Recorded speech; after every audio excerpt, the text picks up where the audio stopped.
अस्सलामुअलैकुम, welcome to Pakeezah kitchen. कैसे हैं आप तमाम लोग? उम्मीद करती हूँ खैरियत से होंगे। तो आज आपके लिए लेके आई हूँ असली घी की बिल्कुल असली और आसान सी रेसिपी।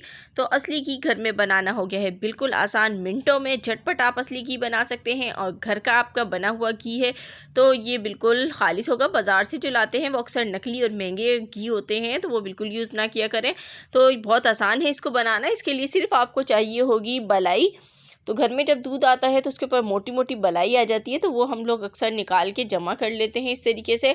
तो इसको एक पतीली में डाल लीजिए और इसको हमने मेल्ट करना है। थोड़ी देर बाहर छोड़ दीजिए तो इस तरीके से देखें फॉर्म में आ जाती है, मेल्ट हो जाती है।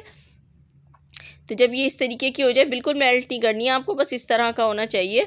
और उसके बाद आपने इसको फ्लेम पर रख देना है और इसको हम पकाएंगे।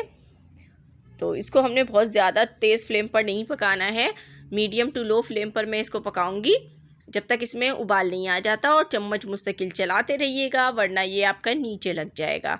तो उबाल आने में ज़्यादा टाइम नहीं लगेगा, 5 ही मिनट लगते हैं और उबाल इसमें आ जाता है। मैं दिखाती हूँ आपको। जैसे ही उबाल आता है तो देखिए ये पतली होती जा रही है। जैसे जैसे ये पकती जा रही है तो ये इस तरीके से पतली होती जा रही है और बिल्कुल हल्की होती जा रही है।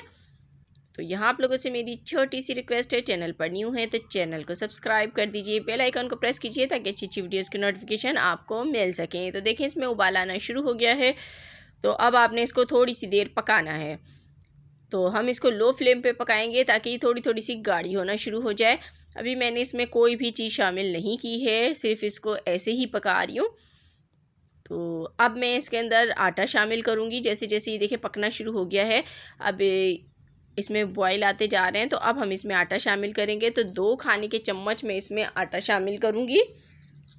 तो आटा वही है जो घर में आपके आता है, गंदम का आटा। या आपने 2 चम्मच शामिल करने हैं और 1 चम्मच मैं बाद में शामिल करूँगी। 3 चम्मच टोटल इसमें जाएंगे। तो अभी हमने सिर्फ 2 चम्मच डाले हैं और 2 चम्मच डाल के आपने इसको इस तरीके से मिक्स कर लेना है।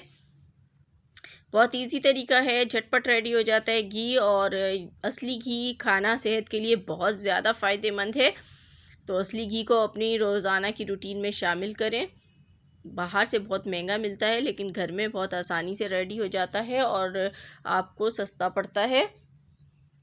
तो ये देखें अब ये गाढ़ा होना शुरू हो गया, ऑयल इसके ऊपर आने लगा है। अब इसमें आपने 1 चम्मच आटा मज़ीद शामिल करना है, जिससे जो है इसकी फॉर्म बिल्कुल चेंज हो जाएगी और घी मुकम्मल तौर पे इस पर निकल आएगा। तो इसको आपने मुस्तकिल हिलाना है क्योंकि बहुत जल्दी नीचे लगना शुरू हो जाता है। हिलाते जाएं इसको।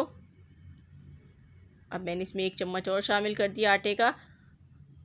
तो ये देखें 1 चम्मच आटा शामिल करने के बाद आप इसकी फॉर्म चेक कर सकते हैं। जैसे ही आप आटा शामिल करेंगे इसकी फॉर्म चेंज हो जाएगी और ये इस तरीके का हो गया। तो जो इसके अंदर आपको बीच में ये नज़र आ रहा है, ये मिक्सचर भी बहुत ज़्यादा मज़े का होता है। इसको भी हम बिल्कुल भी ज़ाया नहीं करने वाले। तो इसका भी इस्तेमाल आपको भी बताती हूँ। पहले आप ये घी चेक कीजिए, असली घी, इतनी अच्छी खुशबू आ रही है इसमें से। तो ये बिल्कुल रेडी हो गया है। मज़ीद इसको नहीं पकाएंगे, इसको उतार के ठंडा कर लें और इस तरीके का कोई जार ले लें जिसको आपने वॉश करके साफ़ कर लेना है। इसमें पानी मौजूद नहीं होना चाहिए। अब एक छलनी ले लें कोई भी, मैंने इस तरह से नोकदार लिए और इसको इसके ऊपर रखें और इसको छान लेते हैं। तो इसको पूरे को मैं छान लेती हूँ। और जो इसका बीच में ये आपको नज़र आ रहा है इतना सारा मटेरियल, इससे बहुत मज़ेदार सी मिठाई बन के रेडी होती है। इसमें आपने इसको पहले छान के निकाल लें अच्छी तरह निचोड़ के, और इसमें सिर्फ आपने चीनी ऐड करनी है और बहुत मज़ेदार आपका मावा मिठाई रेडी हो जाएगी इससे, जो खा के आप बहुत ही लुत्फ़अंदोज़ होने वाले हैं। यानी कि आपकी बलाई से 2 रेसिपियाँ रेडी हो जाती हैं एक साथ।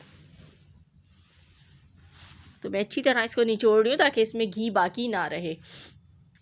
इस तरीके से आपने भी प्रेस कर कर के निचोड़ लेना है इसको।